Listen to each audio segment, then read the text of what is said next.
Tabi EDSA lang naman to.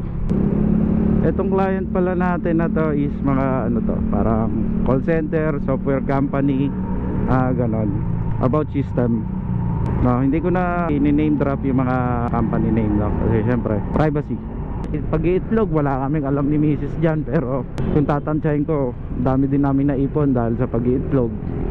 Kung gugustuhin mo talaga, kasi dumadating pa nga kami sa point na pumupunta kami ng Batangas kasi doon maraming farm, 'di ba? Doon kami doon kami pumipick up ng mga itlog. Punong-puno 'yan mula loob ng sasakyan ko hanggang labas. Tinatakpan lang namin, punong-puno talaga 'yan. Dabundok na nga 'yan pagka pumick up ako sa likod ng aking sasakyan. Kaya hindi ako naniniwala na hindi pwedeng hindi magtagumpay ang isang tao pagka matyaga. Pangalawa, yung nagbigas kami, dami din namin naipon sa pagbibigas. Diskarte lang talaga, 'di ba? Kung paano mo paiikutin yung pera mo sa pagbibigas.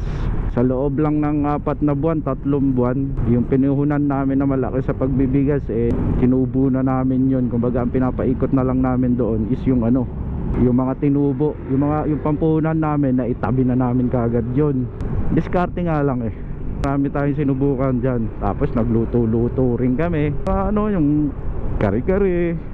Basta nagluto-luto kami nun. Lalo nung pandemic, pinasok din namin yon.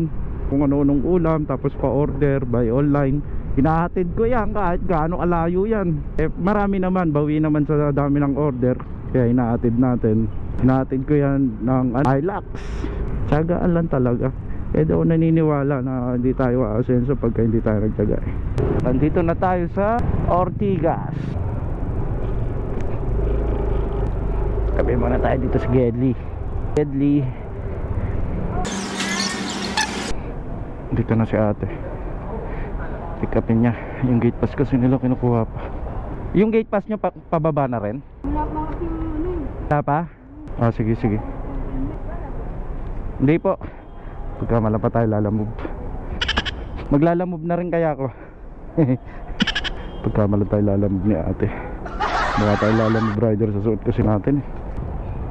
Salamat